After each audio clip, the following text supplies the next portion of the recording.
नमस्कार दोस्तों, आपको अपनी दिशा IQ स्टडी पॉइंट पे स्वागत है। तो आज हम लोग पार्ट 4 करने वाले हैं, ठीक है, जिसमें हम लोग महत्वपूर्ण बिंदु समझेंगे।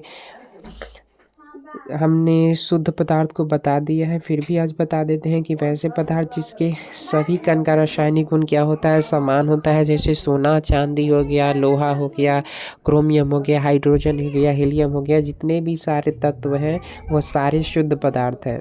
क्या है? शुद्ध पदार्थ है, क्योंकि उनके प्रत्येक कण का जो रासायनिक गुण होता है वह एक समान होता है, इसीलिए उन्हें शुद्ध पदार्थ कहा जाता है। और चूँकि शुद्ध पदार्थ को मुख्यतः दो भागों में बांटा गया है, एक तत्व तथा दूसरा यौगिक। तत्व तथा दूसरा यौगिक। तत्व के बारे में जानेंगे।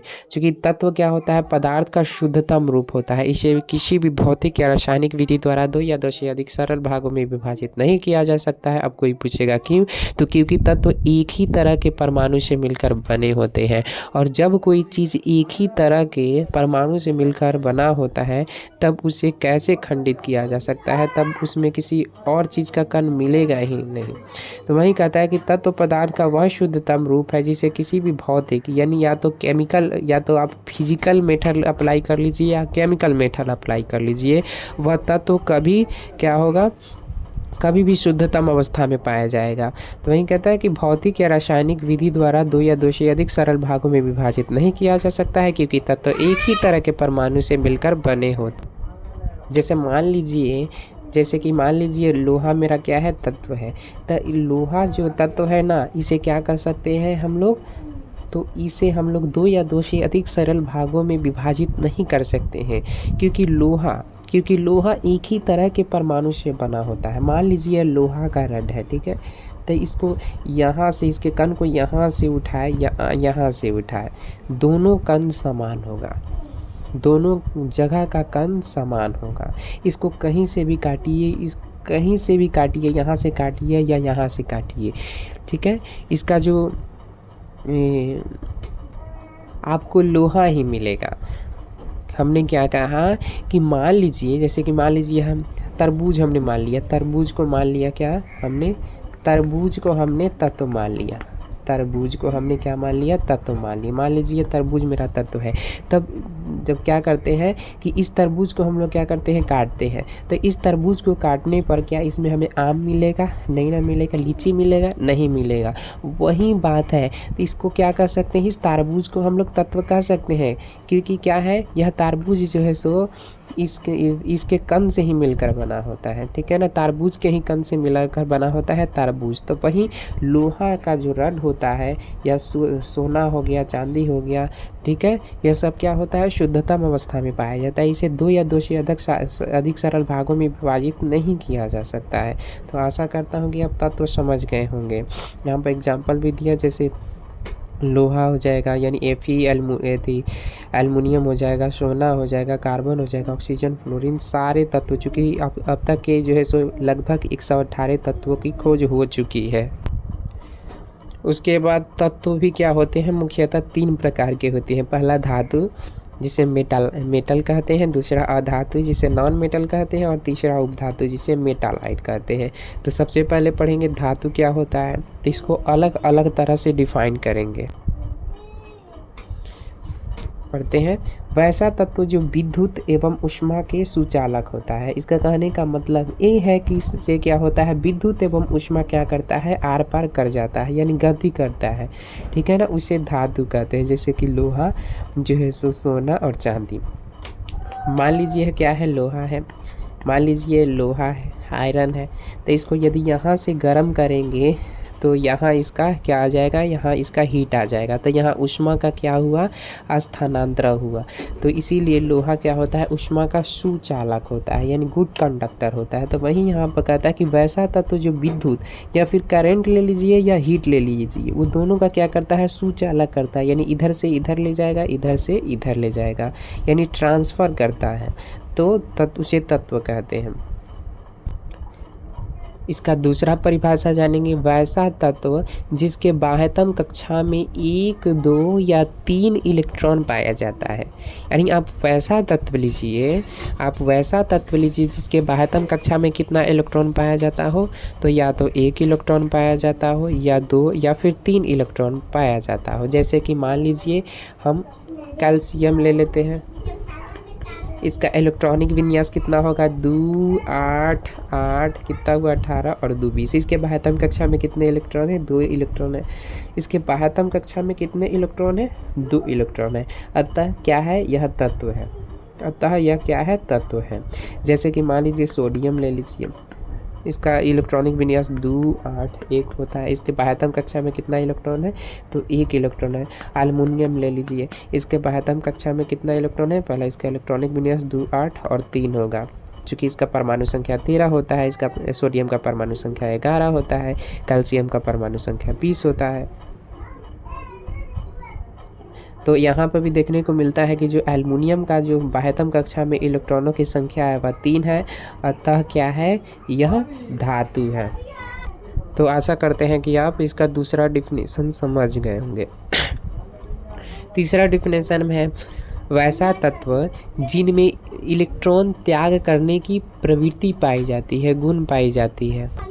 वैसा तत्व जिनमें क्या होता है, इलेक्ट्रॉन त्याग करने की प्रवृत्ति पाई जाती है, गुण पाई जाती है। अर्थात क्या करता हो, वैसा तत्व जो इलेक्ट्रॉन को त्याग कर देता हो, खुद से क्या कर देता हो, निकाल देता हो। जैसे कि एग्जाम्पल में समझेंगे, जैसे कि मान लीजिए सोडियम का परमाणु संख्या कितना होता है, 11 होता है। इसका इलेक्ट्रॉनिक विन्यास निकालने पर क्या होता है, 2, 8 और 1। अर्थात क्या होता है यह अपना 1 इलेक्ट्रॉन क्या कर देता है, त्याग कर देता है। इसीलिए इस पर क्या करते हैं, सोडियम +1 लिखते हैं, क्योंकि यह 1 इलेक्ट्रॉन को त्याग देता है। ठीक है ना, इसीलिए इस पर प्लस लिखते हैं। तो यह भी याद रखना कि जो धातु अपना इलेक्ट्रॉन को क्या कर देता है, त्याग कर देता है, वह धनात्मक बन जाता है। ठीक है ना, और जो तत्व अपना इलेक्ट्रॉन त्याग देता है वह धनावेशित हो जाता है, तथा जो तत्व किसी इलेक्ट्रॉन को ग्रहण करता है वह ऋणावेशित हो जाता है। तो यहाँ पर क्या हुआ कि सोडियम जो है सो क्या करता है, सोडियम जो है ना, वह 1 इलेक्ट्रॉन को क्या कर देता है, त्याग कर देता है। इसीलिए यह क्या होता है, N+ आयन बन जाता है। तो ऐसे भी समझ सकते हैं। जैसे कि यहाँ पर देखिए सोडियम जो है सो क्या किया, 1 इलेक्ट्रॉन को त्याग कर दिया, तो यह क्या बन गया, तो यह Na+ हो जाएगा, चूँकि यहाँ प्लस हो जाएगा। जैसे यहाँ पर मैग्नीशियम कितना होता है, मैग्नीशियम का परमाणु संख्या 12 होता है। ठीक है, यहाँ पर यह 2 इलेक्ट्रॉन को त्याग कर देता है। तो यही समझे कि वैसा तत्व जिनमें इलेक्ट्रॉन त्याग करने की प्रवृत्ति मतलब गुण होता है, गुण पाया जाता है। तो आप ऐसे भी डिफाइन कर सकते हैं, आपको जो अच्छा लगे वह आप याद कर सकते हैं। उसके बाद कहता है कि सामान्यतः सभी धातु के नाम के अंत में यम यानी IUM या फिर UM आता है। आपको यदि धातु पहचानना हो कि कौन धातु है कौन अधातु हो, तो साधारण भाषा में आप समझ जाइए कि जिसके अंत में क्या हो, यम हो। जैसे कि मान लीजिए आपको दे दे हीलियम, चूँकि हीलियम क्या होता है, अपवाद में आता है। ठीक है, इसको याद रख लीजिएगा, हीलियम अपवाद में आता है। बाकी ले लीजिए, जैसे कि लिथियम ले लीजिए, कोई पूछेगा लिथियम धातु है या अधातु, तो इसके अंत में यम आया तो हम समझेंगे लिथियम क्या है, धातु है। क्या है, धातु है। मान लीजिए आपके पास आया ट्राइटियम, तो ऐसे आप नहीं जानेंगे ट्राइटियम, लेकिन अभी हम आपको ट्रिक बताए हैं कि जिसके अंत में क्या आए, यम आए। जैसे मान लीजिए सोडियम यानी यम आया, इसके अंत में क्या है, यम है, तो यह धातु है। ऐसे बहुत सारा हो जाएगा जैसे कि और एक और हो जाएगा, जैसे कि सोना, चूँकि सोना को जो है सो लैटिन भाषा में ऑरम कहा जाता है। इसके अंत में UM आया, चूँकि हमने कहा IUM या UM आना चाहिए। तो चूँकि सोना क्या होता है, सोना को EU लिखते हैं और EU का मतलब होता है ऑरम, इसको लैटिन भाषा में ऑरम कहते हैं। जैसे चांदी को भी क्या कहते हैं, EG लिखते हैं और इसे लैटिन भाषा में अर्जेंटम कहते हैं। इसके अंत में UM आया, तो बात साफ हो गई। उसके बाद पढ़ेंगे अधातु क्या होता है, व्हाट इज नॉन मेटल। तो वैसे तत्व जो विद्युत एवं ऊष्मा का कुचालक अथवा अथवा अथवा कुचालक, मतलब कहने का मतलब है वैसा तत्व जो विद्युत एवं ऊष्मा का, दोनों सेम सेम लिख दिए, वैसा तत्व जो विद्युत एवं ऊष्मा का कुचालक हो उसे अधातु कहते हैं। यानी जिससे विद्युत एवं ऊष्मा का ट्रांसफ़र नहीं होता हो। मान लीजिए है मेरा अधातु है, तो यहाँ पर यदि हम करंट डालते हैं तो यहाँ पर नहीं आएगा, ठीक है। इससे करंट फॉलो नहीं होगा, ना ही हीट फॉलो होगा, ठीक है। तो वैसा तत्व जो क्या करता हो, विद्युत एवं ऊष्मा का सुचालक न हो अर्थात कुचालक हो, यानी जिससे विद्युत एवं ऊष्मा आर पार नहीं जाता हो, एक जगह का एक जगह रह जाता हो। जैसे कि कार्बन ले लीजिए, ऑक्सीजन ले लीजिए, हाइड्रोजन ले लीजिए, हीलियम लीजिए, यह सब क्या है, अधातु है, ठीक है। यह सब क्या है, अधातु है। इसमें विद्युत एवं ऊष्मा का सुचालक नहीं होता है। इसका दूसरा डिफिनेशन पढ़ेंगे। वैसा तत्व जिसके बाह्यतम कक्षा में 5, 6 या 7 इलेक्ट्रॉन पाया जाता है। जैसे कि हमने धातु में पढ़ा कि वैसा तत्व जिसके बाह्यतम कक्षा में 1, 2 या 3 इलेक्ट्रॉन पाया जाता है। लेकिन अधातु में क्या होता है, वैसा तत्व जिसके बाह्यतम कक्षा में 5, 6 या 7 इलेक्ट्रॉन पाया जाता है उसे अधातु कहते हैं। जैसे कि एग्जाम्पल ले लीजिए, जैसे कि मान लीजिए फ्लोरीन है। चूँकि फ्लोरीन का परमाणु संख्या 9 होता है, इसका इलेक्ट्रॉनिक विन्यास कितना होगा, तो 2, 8 नहीं होगा, 2, 7 होगा, ठीक है। 2, 7 मिलकर 9 बन गया। तो ये देखिए यहाँ पर इसके बाह्यतम कक्षा में कितने इलेक्ट्रॉन है, 7 इलेक्ट्रॉन है, अतः यह क्या है, अधातु है। जब इसके बाह्यतम कक्षा में 7 इलेक्ट्रॉन है तो यह अधातु है। जैसे ऑक्सीजन ले लीजिए, इसका परमाणु संख्या 8 होता है, इलेक्ट्रॉनिक विन्यास 2 और 6 होगा। तो हमने क्या है कि जिसके अंत में, यानी जिसके बाह्यतम कक्षा में कितना हो, 5, 6 या 7 इलेक्ट्रॉन हो। तो यहाँ पर 6 इलेक्ट्रॉन है कि नहीं, ऑफकोर्सली। जैसे मान लीजिए सल्फ़र का परमाणु संख्या कितना होता है, सल्फ़र कितना होता है, सल्फ़र 16 होता है। इसका इलेक्ट्रॉनिक विन्यास 2, 8, 6। इसके अंत में कितना आया, इसके बाह्यतम कक्षा में 6 इलेक्ट्रॉन पाया जा रहा है, अतः यह क्या है, अधातु है। क्या है, सल्फ़र भी क्या है, अधातु है। तो हमने कहा कि जिसके, यानी क्या कहा कि वैसा तत्व जिसके बाह्यतम कक्षा में 5 हो या 6 हो या फिर 7 हो, तो उसे क्या कर देंगे, उसे क्या कह देंगे, उसे अधातु कह देंगे। जैसे कि एग्जाम्पल लिख दिया है। तीसरा इसका डिफिनेशन है, ऐसे भी समझ सकते हैं कि वैसा तत्व जिनमें इलेक्ट्रॉन ग्रहण करने की प्रवृत्ति पाई जाती है। ध्यान रहे, हमने आपको बोला धातु में बोला था कि वैसा तत्व जो क्या करता हो, इलेक्ट्रॉन को त्याग करता हो, लेकिन क्या करता है, अधातु इलेक्ट्रॉन को ग्रहण करता है। क्या करता है, ग्रहण करता है।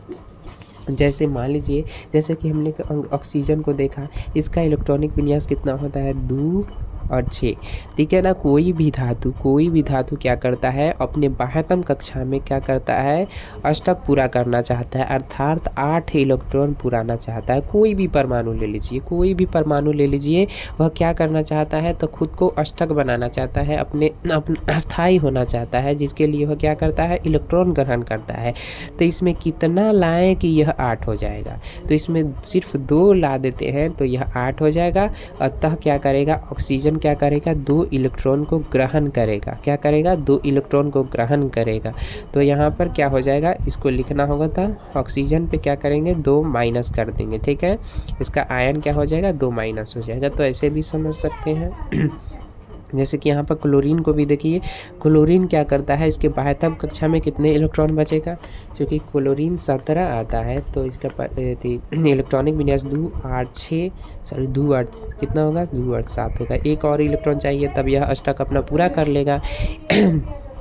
ठीक है ना। अर्थात यह क्या करेगा, एक इलेक्ट्रॉन को ग्रहण करेगा। तो इसमें ग्रहण करने की प्रवृत्ति पाई गई कि नहीं, अतः यह क्या है, अधातु है। तो ऐसे भी हम लोग इसको डिफाइन कर सकते हैं। उसके बाद चलते हैं उपधातु। मेटालाइट क्या होता है, तो वैसा तत्व जिसमें धातु तथा अधातु दोनों का गुण पाया जाता है। यानी अब वैसा तत्व लीजिए जिसमें धातु और अधातु दोनों का गुण पाया जाता हो, समझे। यानी वैसा चीज़ लेना है, वैसा पदार्थ लेना है जिसमें धातु अथवा अधातु दोनों का गुण पाया जाता है। जैसे कि मान लीजिए जो सिलिकॉन होता है या फिर आप शीशा ले लीजिए, एसबी जिसे लीड कहते हैं, शीशा ले लीजिए। उसमें आप यदि करंट फॉलो करते हैं या उसमें करंट यदि आप प्रवाहित करते हैं या फिर उसमें उसको हीट देते हैं तो उसमें से थोड़ा थोड़ा मात्रा में क्या होगा, उसमें से करंट फॉलो होगा या फिर हीट फॉलो होगा। कहने का मतलब है कि मान लीजिए यह उपधातु क्या है, मेटालाइड है, उपधातु है। तो यदि इसमें हम करंट फॉलो, यहाँ से हम करंट यदि इसको देते हैं तो इसमें से धीरे धीरे करंट जाएगा। चूँकि इसमें धातु और अधातु दोनों का प्रवृत्ति पाया जा रहा है, यानी यह दोनों है, ठीक है ना। इसमें जो करंट जाएगा वो लुसुर जाएगा, यानी धीरे धीरे जाएगा, ठीक है। उष्मा भी क्या करेगा, धीरे धीरे जाएगा, ठीक है। तो आप समझ गए होंगे कि वैसा तत्व जिसमें धातु तथा अधातु दोनों का गुण पाया जाता हो, जैसे कि ब्रोमीन हो गया, सिलिकॉन हो गया, जर्मेनियम हो गया, आर्सेनिक हो गया, सिलेनियम हो गया, ब्रोमीन हो गया, टेल्यूरियम और पोलोनियम।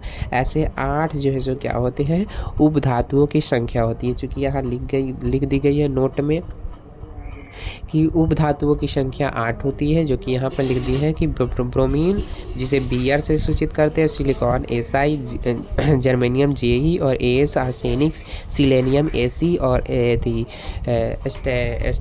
स्टेबनम जो है सो Sb, टेल्यूरियम Te और पोलोनियम Po। उसके बाद हम लोग यौगिक पढ़ेंगे कि कंपाउंड क्या होता है, ठीक है, इसके प्रकार को पढ़ेंगे। तो कंपाउंड क्या होता है, तो यौगिक क्या होता है, एक शुद्ध पदार्थ होता है जो दो या दो से अधिक तत्वों के एक निश्चित अनुपात में रासायनिक संयोग से बनते हैं। तो यौगिक क्या होता है, यौगिक भी एक प्योर मैटर होता है, एक शुद्ध पदार्थ होता है जो दो या दो से अधिक जो है सो, ध्यान से सुनो, जो 2 या 2 से अधिक तत्वों के एक निश्चित अनुपात में यानी एक फिक्स रेशियो में क्या करता है, यह मिलकर बनता है।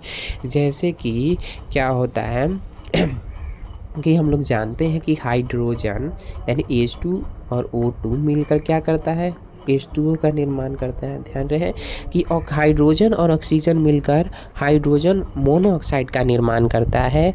तो यहाँ पर हमको यह देखने को मिलती है कि जो हाइड्रोजन का रेशियो है और जो ऑक्सीजन का रेशियो है उससे, यानी हाइड्रोजन का रेशियो कितना होता है यहाँ पर, यदि इसका अर्थात जो कि यहाँ पर हमने क्या लिया, हाइड्रोजन के एक अणु और ऑक्सीजन के एक अणु, तो हाइड्रोजन के एक अणु और ऑक्सीजन के एक अणु मिलकर क्या करता है, जल का निर्माण करता है।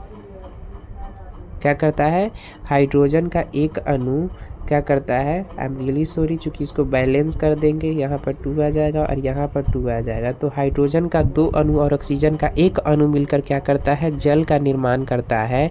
तो यदि हम हाइड्रोजन का 2 अणु और ऑक्सीजन का 2 अणु लेंगे तो यह जल का निर्माण नहीं करेगा, चूँकि एक फिक्स रेशियो है कि हाइड्रोजन 2 क्या हो जाएगा, 2 और ऑक्सीजन 1 अनुपात में मिलकर ही क्या करेगा, जल का निर्माण करेगा। तो यहाँ पे फिक्स रेशियो कर दिया गया है, ठीक है। जैसे कि मान लीजिए हाइड्रोजन और क्लोरीन मिलकर क्या करता है, जो है सो क्या करता है, 2HCl का निर्माण करता है।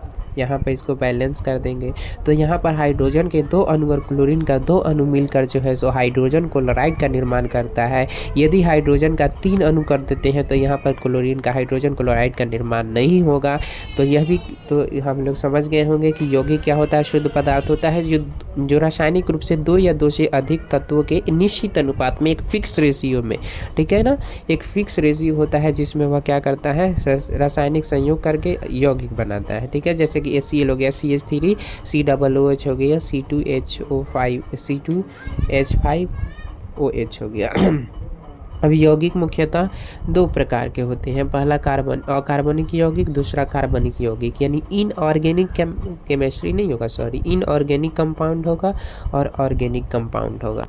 इनऑर्गेनिक कंपाउंड क्या होता है, तो वैसा यौगिक जिसमें कार्बन की मात्रा नहीं पाई जाती है। साधारण भाषा में आप वैसा ले लीजिए यौगिक जिसमें कार्बन होता ही नहीं है, उसे अकार्बनिक यौगिक कहते हैं। जैसे बहुत सारा एग्जाम्पल देखने को मिलता है, जैसे मान लीजिए हाइड्रोजन क्लोराइड है, यहाँ पर हाइड्रोजन है, यहाँ पर क्लोरीन है, यहाँ पर कार्बन देखने को मिला ही नहीं, ठीक है ना। जैसे कि मान लीजिए NaOH यानी सोडियम हाइड्रोक्साइड, यहाँ पर सोडियम है, यहाँ पर ऑक्सीजन है, यहाँ पर हाइड्रोजन है, यहाँ कहीं हमको कार्बन देखने को मिल रहा है, नहीं देखने को मिल रहा है, अतः यह क्या है, तो यह इनऑर्गेनिक जो है सो कंपाउंड है। चूँकि इसमें कार्बन की मात्रा नहीं है अतः यह इनऑर्गेनिक कंपाउंड है। तो समझ गए होंगे।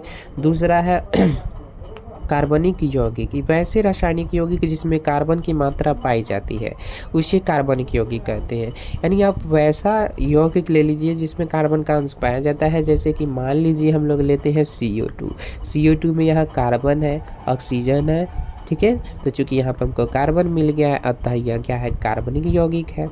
जैसे मान लीजिए CH3COOH, यहाँ पर भी क्या है, कार्बन है, हाइड्रोजन है, फिर कार्बन है, ऑक्सीजन है, हाइड्रोजन है। तो चूँकि यहाँ पर हमको कार्बन का अंश मिल गया अतः यह क्या है, कार्बनिक यौगिक है। जैसे मीथेन ले लो CH4, यह कार्बन और हाइड्रोजन से मिलकर बना है। ऑफ कोर्स यह कार्बनिक यौगिक है।